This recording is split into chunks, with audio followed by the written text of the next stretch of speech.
Selamat siang anak-anak, namo Sang Adi Budaya, namo budaya. Nah, anak-anak, di kelas 9 ini, materi TIK kita yang pertama adalah tentang internet. Nah, mungkin di antara kamu semua sudah tidak asing lagi dengan istilah internet, ya kan? Nah, bahkan hampir setiap hari kita membutuhkan internet. Di zaman sekarang ini, bahkan aktivitas-aktivitas kita sehari-hari pun kita memerlukan internet. Nah, lalu apakah kamu tahu apa sebenarnya itu internet? Nah, jadi di sini Ibu memberikan pengertian internet ya. Internet itu sendiri merupakan singkatan dari Interconnected Network, yang artinya jaringan yang saling terhubung. Internet itu merupakan suatu jaringan komputer yang sangat luas. Kenapa dikatakan sangat luas?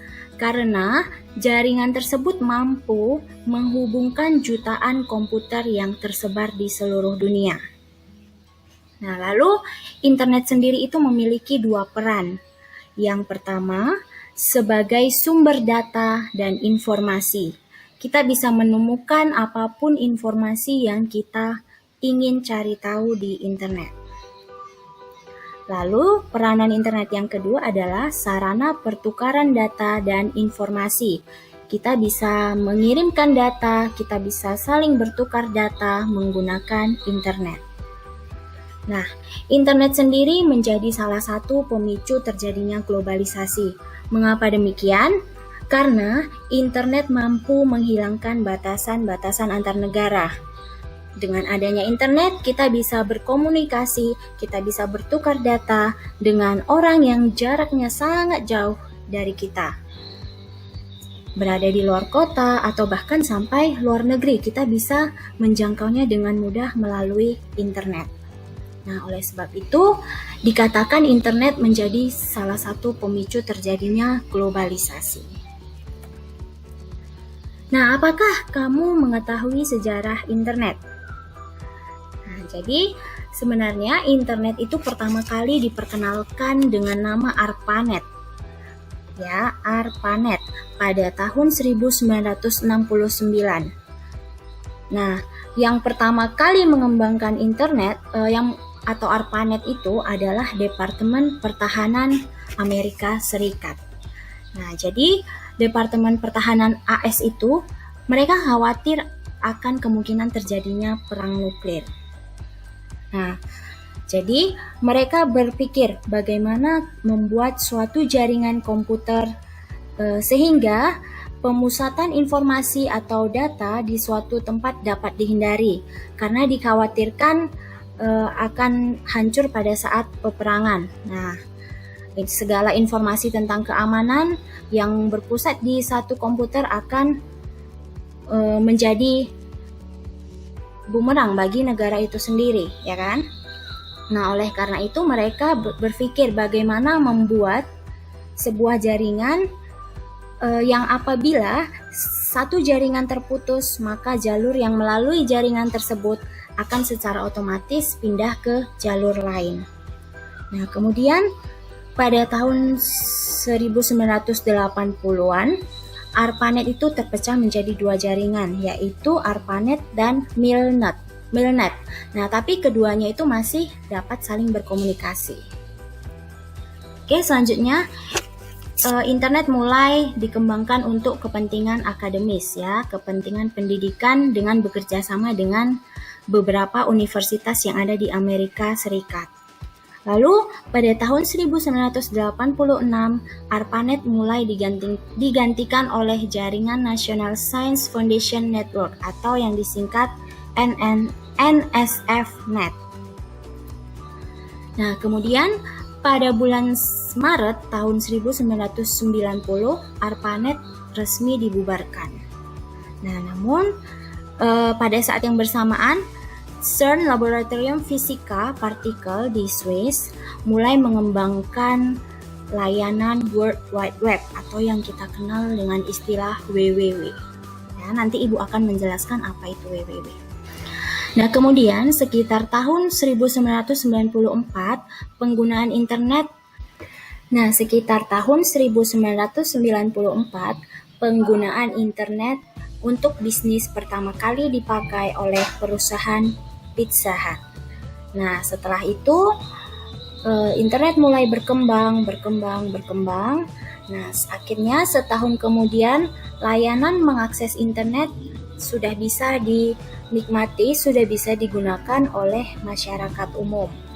Nah, di Indonesia sendiri, internet mulai masuk pada tahun 1994 ya, pada akhir tahun 1994. Nah, kemudian apa saja sih layanan-layanan yang terdapat di dalam internet?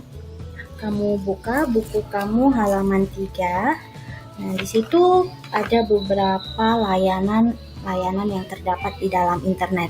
Nah, namun kali ini Ibu akan menjelaskan 3 layanan internet yang digunakan di kalangan pelajar ya.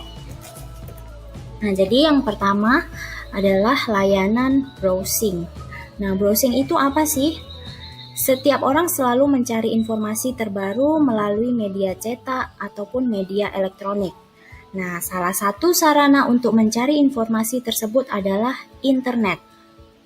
Nah, apapun informasi yang ingin kita cari, yang ingin kita temukan, kita bisa mendapatkannya di internet. Nah, aktivitas mencari data atau mencari informasi tersebut, untuk mencari informasi di dalam internet, kita namakan browsing. Ya. Nah, kemudian layanan yang kedua adalah email. Apa itu email? Email itu merupakan sarana untuk saling mengirimkan pesan dalam format data elektronik dari satu komputer ke komputer lainnya. Nah, jadi pesannya itu tidak secara fisik kita tidak bisa memegang. Kalau contohnya kita mengirim surat, nah suratnya kan kita bisa pegang. Nah, kalau email ini data kita itu terkirim dalam format data elektronik ya. Nah, jadi kita bisa membuat email melalui webmail yang menyediakan jasa pembuatan email gratis. Contohnya di sini ada Yahoo, ada Hotmail, ada Plaza, atau yang sering kita gunakan adalah email milik Google ya, atau yang kita singkat namanya Gmail. Gmail itu kepanjangan dari Google Mail. Nah, lalu layanan yang ketiga adalah chatting. Apa itu chatting? Chatting itu merupakan proses komunikasi ya, proses bercakap-cakap di dalam internet. Proses komunikasi beberapa orang pada saat yang sama di dalam internet. Nah, jadi kalau kita ingin berkomunikasi dengan teman kita, misalnya yang jaraknya jauh, kita tidak harus repot-repot menemuinya secara langsung. Kita bisa memanfaatkan fasilitas chatting di dalam internet. Nah, apa saja aplikasi-aplikasi chatting yang biasa digunakan mungkin kamu sudah tidak asing lagi ya.